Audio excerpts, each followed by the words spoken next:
Wow. If I can catch up with this boy there, I got him caught up with finally. That's a good one.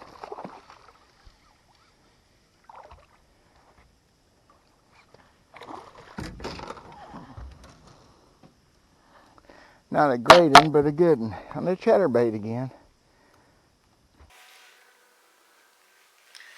Howdy y'all. At first, one thing I can sure talk about is how to be mental and bass fishing. Tying mental. I can be both. I can be a bass fisherman, I can be mental. Stay tuned. This is Hickbilly Outdoors, DW Burks. We're going to talk about mental stuff and some bass fishing.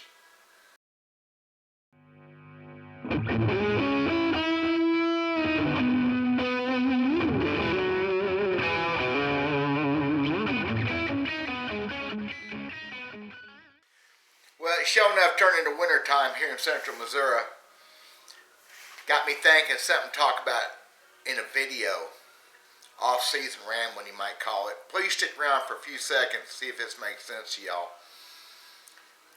Anything you do in life ought to be a thinking game, but bass fishing is foremost in my mind a mental game. Your head's got to be in it to be successful, whether you're fishing a pond for fun or fishing a tournament for $100,000. You got to be a thinking person. Over the years, I was one of those guys that once in a while would get in a zone. I still do once in a while. Sometimes it happens pretty natural. Sometimes you kind of got to make it happen. But I'll promise you, if you get into that zone, into that mental scope of where you need to be, you will catch more bass. You'll catch them when you need to catch them. You'll make better decisions. I take this into everything you do in life because it ties in real close to hunting and deer hunting, stuff like that. You just, sometimes things just click. Sometimes things just happen.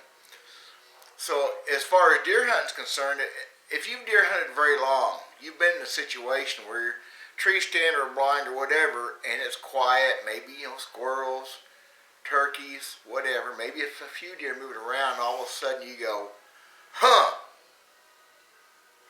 And you look over and there he is. You knew it. You felt it. You smelled it. You tasted it. Whatever.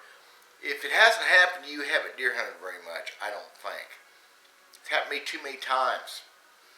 It's happened to me rabbit hunting. I just knew a rabbit was going to jump out. Is it Zen? Is it karma? Is it a sixth sense or a seventh sense?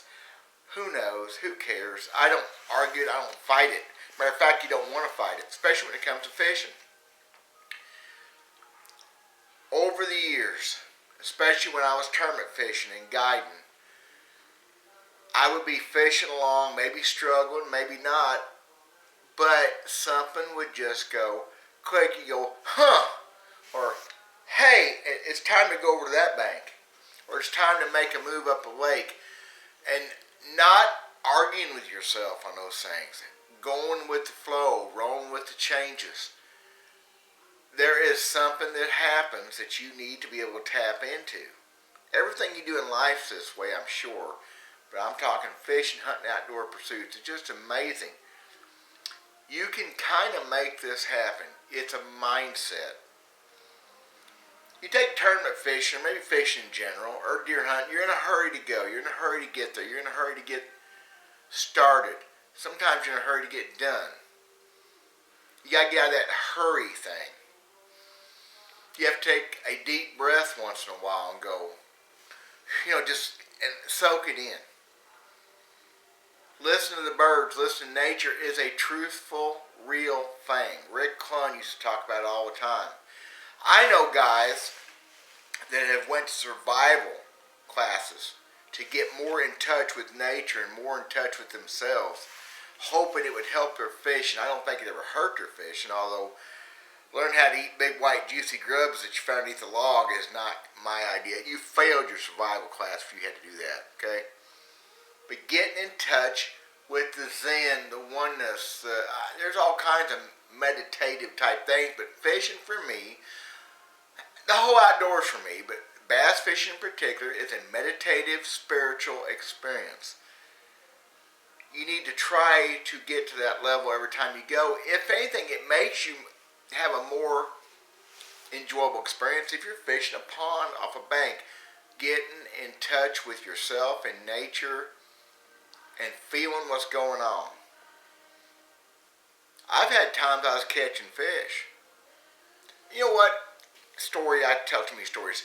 I was fishing a tournament once on Lake of the Ozarks. It was March. We caught a limit. It was a buddy tournament. We had our first 5. I think the second spot we stopped at, we caught them pretty quick.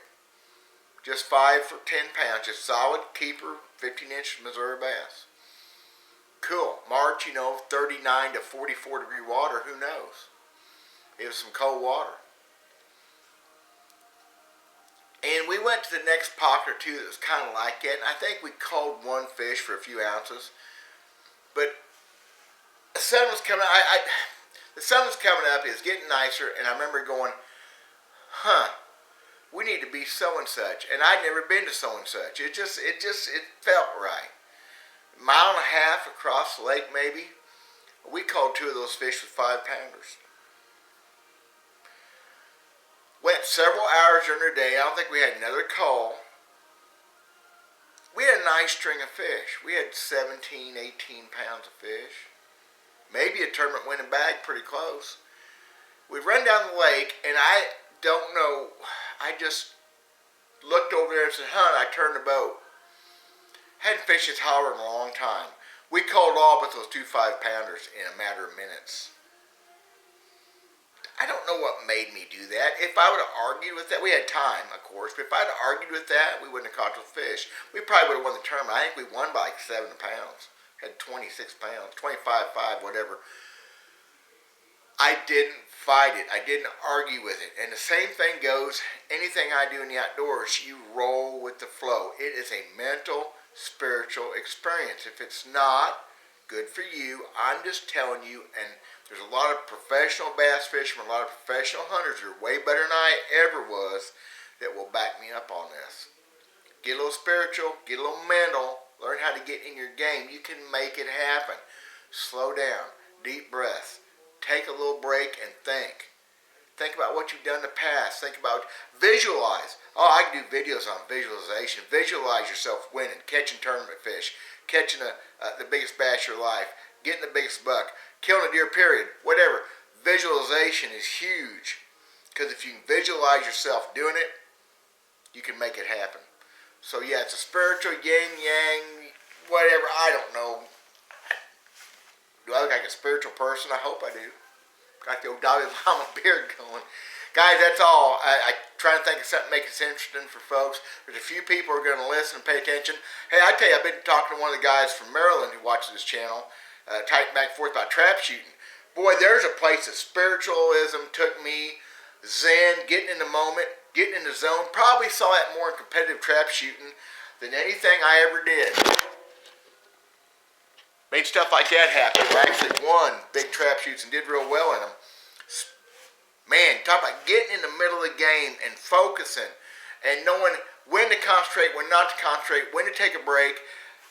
David, there you go. That's for you, buddy. So nice talking to you guys always. It's a freaking cold winter day. It's going downhill quick. We had all this pretty weather, and I'm about to freeze. Talking to you guys real soon.